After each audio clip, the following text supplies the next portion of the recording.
Good morning, friends. It's Heather at Bush Poppy Farm. I'm on my phone, so the volume's not going to be as good. I'm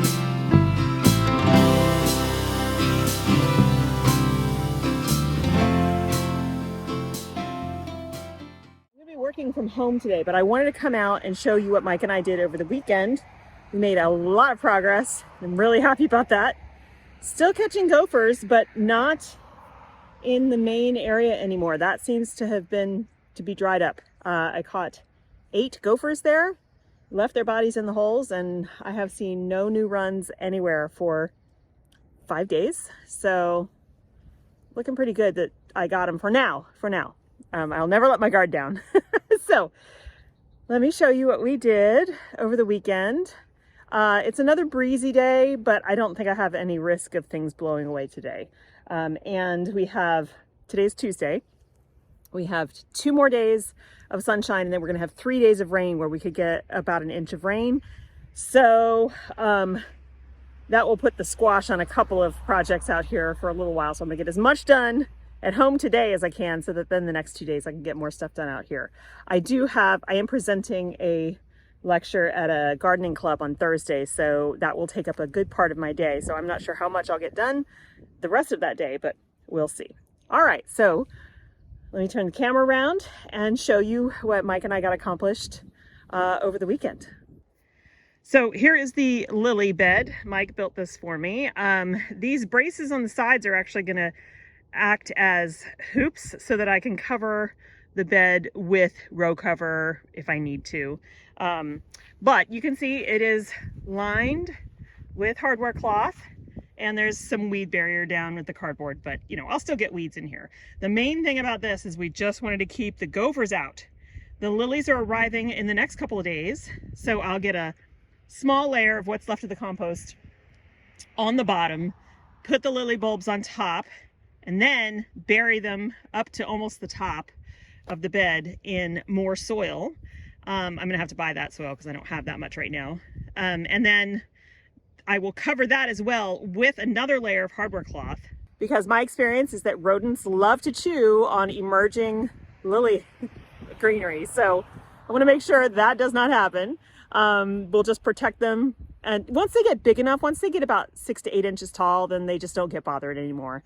So yeah, so I'm excited about that. This is a bigger bed. I've been growing lilies in a 4x4 bed. You can plant them pretty close together. The last 2 years, this is a 4x6 bed, so it gives me a little extra space, and I can add, so I bought more lilies. So I'm excited. It'll be fun.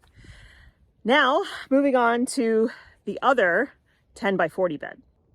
As you might recall, this bed is 10 feet wide, 40 feet long. And Mike moved almost all of this compost for me. We made it into rows, so we have individual beds, and then we laid down the landscape fabric. Then we got a major windstorm and all that landscape fabric got ripped up, which is fine, because I realized I had not yet laid down the irrigation. So the first thing we did was lay down irrigation.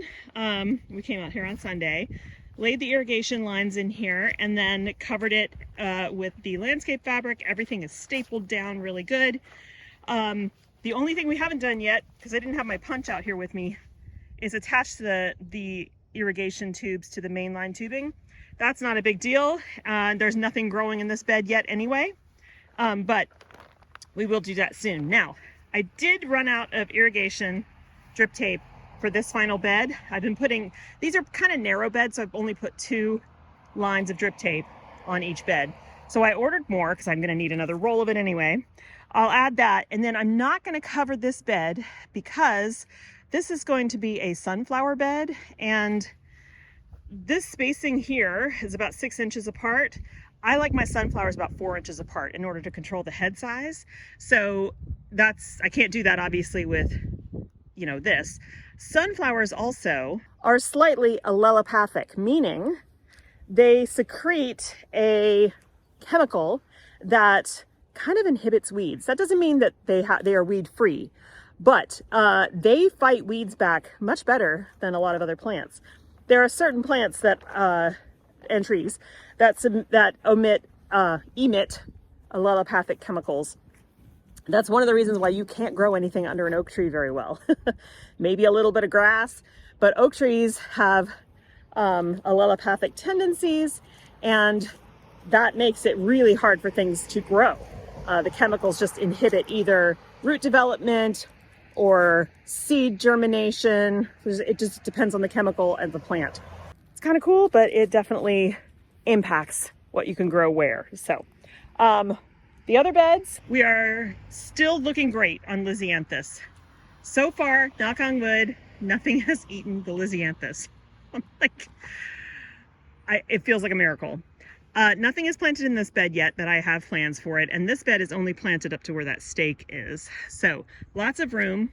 What I'm going to be focusing on the next couple days out here actually is weeding, string trimming, and using the cultivator in the pathways again to get rid of all these, mostly the grass roots. But we are getting some, this is all ranunculus. And even though I lost a lot of it, these guys are blooming. So that's nice. It feels good to see something coming up. Oh, look at this one. It's a single one. Usually they're very blousy and full. Look at these. Pink variety. Sorry, I'm in the sun. There we go. Very, very pretty. But you can see all the weeds. So I definitely want to get in here, clean this bed up, because they will continue to produce for a while until we get hot. Over here, status, only a few plants left. However, they are finally sending up flower stalks, which is great. We have 5 remaining feverfew.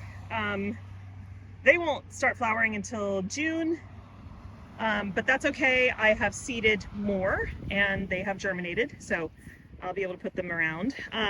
Again, got to come in here and hand weed. We've still got, I think those are more straw flower that I planted there, and then scabiosa, which will start actually in the next couple of weeks. More holes that used to be plants, and straw flower, which, oh wow, look at this. Oh, nope, sorry. There was a bee just hovering there looking at me. Sorry, little spider friend. But look at this gorgeous color. Isn't that beautiful? And then we have the purple red. So these, I can pick them now if I want. And actually, if you want really long vase life, that's when to pick them. But I'm gonna let them open just a little bit more. Look at that one. These have yellow centers. They're so pretty. And they'll be a nice addition next week to bouquets. So yeah, I thought this was all, I thought this whole row was purple red. I'm really glad it's not, because having a little bit of variety is great.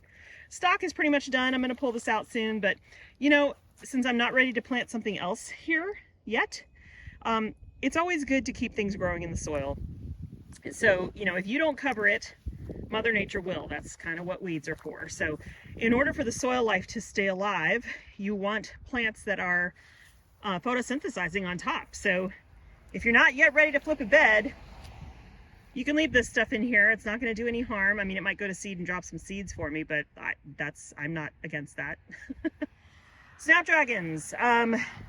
Some of them, like this one's getting real close. So we're not going to have a huge snapdragon harvest this year, which is a real bummer because I love these and they just pump out flowers. But some of them thankfully did survive the gopher onslaught, and we'll be getting some. Now these, some of them I pinched, some I did not. This one I did not. It's just one tall stem. Same with this one. But when I come in and do my first cut, I'll be cutting really low down. That will act as a pinch, and then it will branch from there, and I'll get a second harvest off of it. So yeah, these are snapdragons. This is all Cynoglossum. We're still a ways from them blooming, and that's fine, but at least they survived. Some of them survived. This is the only Amimagus which survived. The entire plant was drug underground, and there were 10 of them here. That's the only one that lived. That bed is completely empty. I had not planted anything there, or I did, but it all got eaten, so then I just covered it. And then the big windstorm took that cover away. But There are a few ranunculus that survived in here. Now the ones that I had all those additional corms that I popped in all the holes. Some of those got eaten right away, but others survived and they are growing. So that's good. Look at the color on this one. Beautiful ranunculus. So yeah, we're getting some, just not the volume I had expected or wanted, because all of this bed was ranunculus and now there's just a scattering of it, and mostly it's weeds. So it's going to be a lot of work to do to flip these beds for summer, because I'm going to have to come in and do, I normally wouldn't till, but in order to get all this grass out, I'm going to have to do a light cultivation of that. Here's another gorgeous ranunculus. She's just opening this one. So the problem with when they get really stressed by predation or insects or whatever is then they grow really short, and that stem is pretty short. It's okay for vase work. Oh yeah, look at this. So isn't that weird looking? Look how fat the stem is. This is called cat facing, I think. Basically it's like a mutation, and it's like makes a big fat wide stem instead of your usual like thin stem. It's almost gruesome looking. It's really creepy to me. That kind of triggers that that phobia of holes feeling in me. And then this is a wild sweet pea that is just starting to encroach in the beds. It needs to come out. There's another beautiful ranunculus. So I'm grateful for what I've got. I wish it were more, but it is what it is. So tomorrow when I'm out, my big focus is going to be on string trimming, hand weeding, trying to clean things up. And then I also have a whole bunch of seedlings that are ready to go in the ground. So I'll probably be doing some of that as well, and finishing up the irrigation out there and testing it and making sure that there's enough pressure. I think there should be, but obviously I want to make sure, because otherwise I'll have to put a splitter at the top and run a second line of mainline tubing all the way down from the spigot, which is about 1,000 feet away. So I'd like to not have to do that. If I do, it's okay. I know how to do it. I just would prefer not to.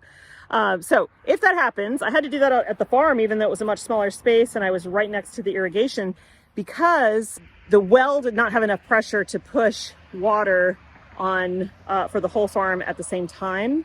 And so I had to have two separate zones, and I just put a splitter with two separate timers, and then every other day things got watered. So it worked out fine, but it'd be nice if I don't have to do that here. Okay, we're gonna head home.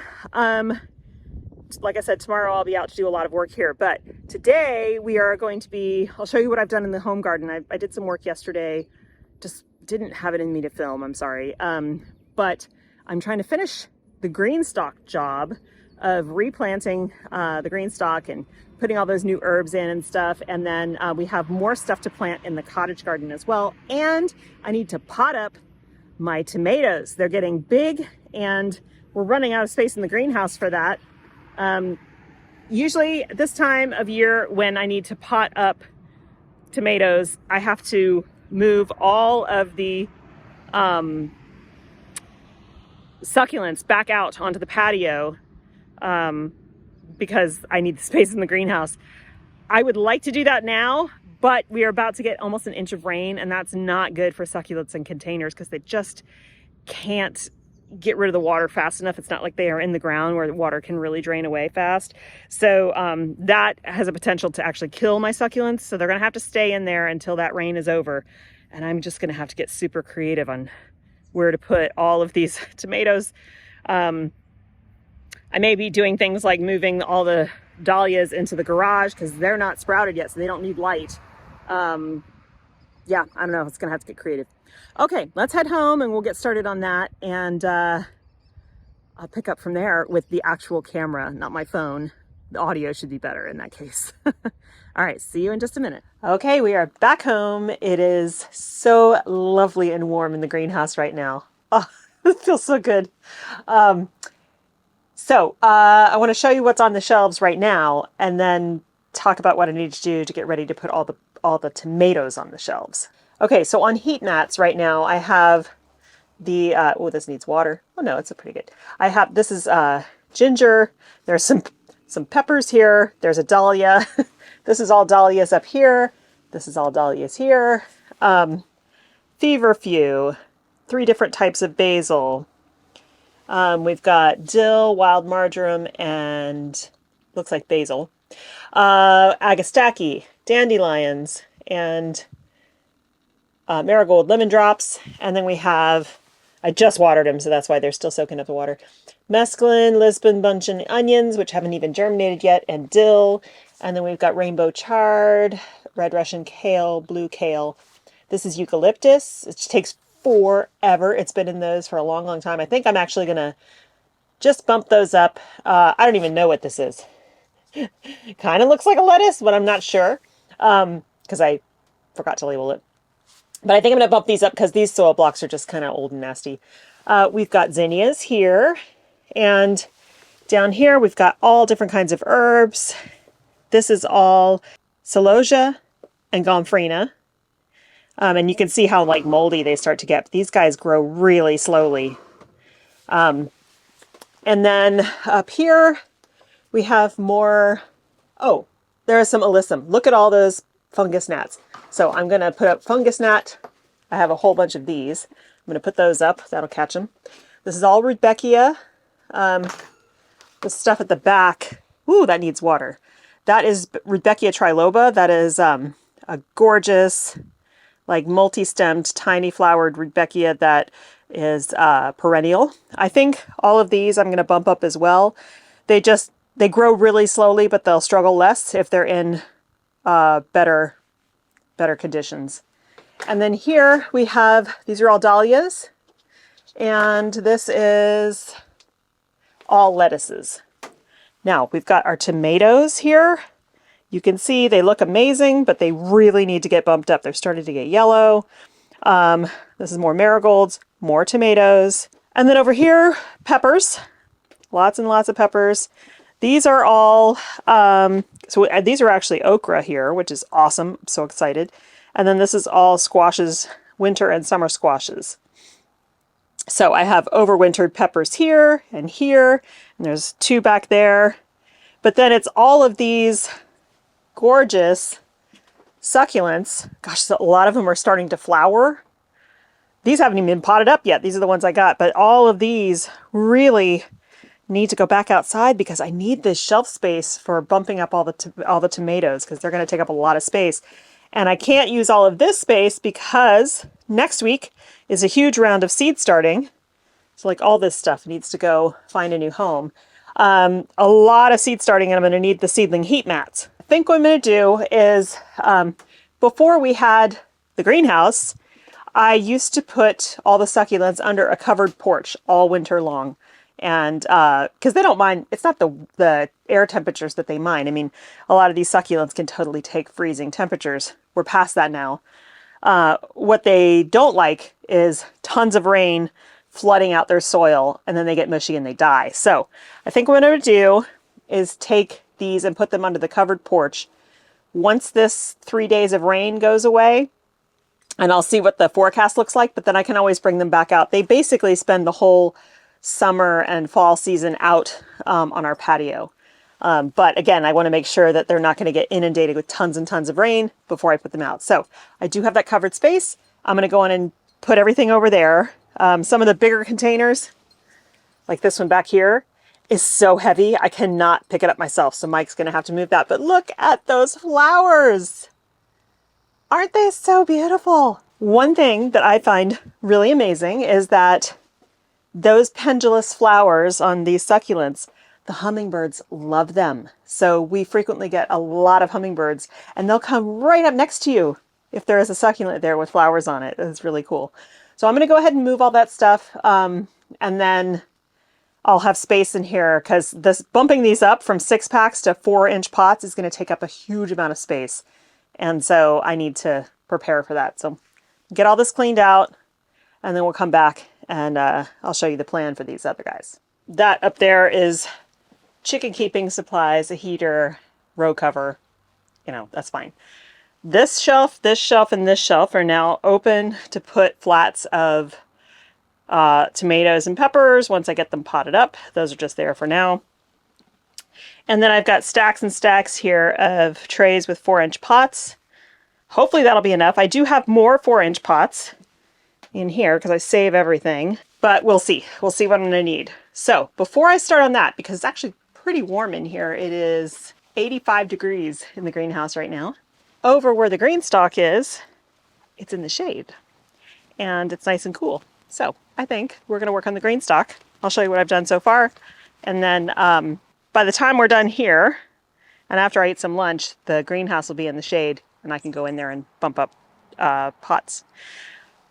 First, during those high winds, this Mexican key lime fell over and the pot cracked and broke. So it was actually getting kind of small for that pot anyway. You can see the root system. So I have a much bigger pot here. I'm gonna bump it up. This is plastic. I don't really like having plastic, but the terracotta ones that were that size were out of my price range. So that'll work for a couple of years, and I'll put some money aside to get one of those big terracotta pots. But I think that tree actually will be happier too. I gave them all a chelated liquid iron feed yesterday. That will get some of the yellow color out of their leaves, but they're still producing fruit and they're looking happy. And I added fresh, that's why there's some mud here, I added fresh strawberry plants to some of these pockets that had, you know, one of the plants had died. You know, strawberry crowns generally only produce really well for about 2, maybe 3 years. So as they send out runners, I usually staple the runners into a pocket. So like, let's say this plant sends out a runner, I can put that down here, staple it into this pocket with an earth staple. It will then root in place. And then once it's rooted, I can cut it off and there'll be a new plant there. So you kind of have to always refresh strawberries. Okay, so then over here, I have started on the green stalk. On this bottom layer, we have there's garlic chives and just regular chives. We've got a red-veined sorrel here. There's 2 types of parsley, flat leaf and curly leaf. And this is winter savory. So then up here, I need to go get my buckets of compost, but this is going to be, I think I decided I was going to put oregano up here because I have 3 types of oregano and I have 3 pockets to put in. And then all of these are going to get dug up. Some of the herbs replaced, like some of these thymes are okay, but they're getting woody, so I have new thymes for those. This is all mint. And so what I'm going to do is come in and just cut off all of these. It doesn't even matter. Like I could rip this apart and it would still grow. Mint is just like that. But these are different varieties of mint. So I'll clean that up. And then we've got cat mint over there and lemon balm. And so I'm going to pull out some of the stuff that's just old and kind of nasty and reset it. So I've got other herbs over here to use. First of all, this beautiful thyme. Right here, I've got orange mint, I've got Italian oregano, hot and spicy oregano, Greek oregano, sage, lemon balm, and sweet marjoram and chamomile.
just walked outside from having lunch, and there was a swarm of bees up in this oak tree. I know it's not either of my hives because neither of my hives were making queen cells. But let me show you. That tree right there with the 3 branches, you might be able to see some bees flying in it. There is a hive inside that tree. That tree is old and dying. And I'm pretty sure that the swarm that's up here is from that tree. It makes perfect sense because they half of them leave with the queen and they go nearby and they kind of gather together in a big clump on a branch somewhere up in a tree. And now they're sending out scouts to go find a new place. And I knew that sound as soon as I walked out. I was like, oh, that's the sound of a swarm. So, and it makes sense now because there was a lot of bees when I was working on the green stalk here, and there still are a lot of bees. Yeah, so they definitely have swarmed out of this tree over here. There was a lot of bees around me that were acting kind of strange. So I was like, that's really strange. But that's where this swarm is coming from. I'm going to try to zoom in for you again. Yep, it's swarm season. I know they're not from my hives. These are wild bees, and that's kind of cool. So this is way too far. Sorry, I'm a little like making sure nobody's going to sting me. This is way too far up in a tree. The base of that tree is down in the creek bed, so that's a good 50 feet up. There's no way we could get up there to try to capture that swarm. So we're just going to let them do their thing. They will find another tree somewhere and go set up a new colony. Okay, whoo, what a long day. It's almost 5 o'clock. I got all the tomatoes potted up. So we've got everything potted up. It's all labeled. Everything's labeled. These are actually not 4-inch pots. I think they're 3-inch pots. But anyway, they won't stay in these for super long because we're pretty close to being able to put them out in the garden. But I wanted to make sure that they got out of those tiny 6-packs. Additionally, the ones that are going to go to my customers for their vegetable garden in a box will go into a cow pot so that it's biodegradable in the ground. And then these will get washed. The pots will get washed and put away for next year. I also transplanted all of the Rudbeckia that I had. So all the Triloba, we've got Rudbeckia Cherry Brandy and Caramel and Sahara. So those will get much bigger now that they're out of soil blocks. Kind of amazing how long they lasted. So now I've been able to consolidate a little bit more over here, which is good. That leaves all of these heat mats empty for seed starting later this week. But I am still covering everything in the greenhouse every night with trays to keep anything from eating this stuff. Did not uppot the peppers yet. They can stay in here for a little while longer. They're still pretty small. So I'm not going to mess with those yet. These guys won't get up potted. They will just go out into the garden. And that actually will probably be next week. Some of them are starting to get their true leaves. So that'll be great. And then this whole seedling heat mat will be available for me to put seedling trays on as well next week. Okay, so that's it for me. It was a very full day. Got a lot done. Hopefully tomorrow will be a very full day too. I do have a huge mess outside the greenhouse. See all this stuff? All of these are seedlings for the farm. So it's like a variety of things for the pollinator patch, 3 trays of sunflowers. There's just so much stuff here. So all of this needs to go out there as well. But since it's here, I can make sure it gets watered every day, and it's hard. They're all hardening off out here, and I cover them at night as well so that none of our bunnies in the yard eat them. But it'll be good to get these transplanted over the next couple days so that I can get all these trays cleaned and ready for the next round of seed starting. So, okay, thanks so much for hanging out with me today. I hope you have a wonderful time in your garden, and I'll see you in the next one. Bye.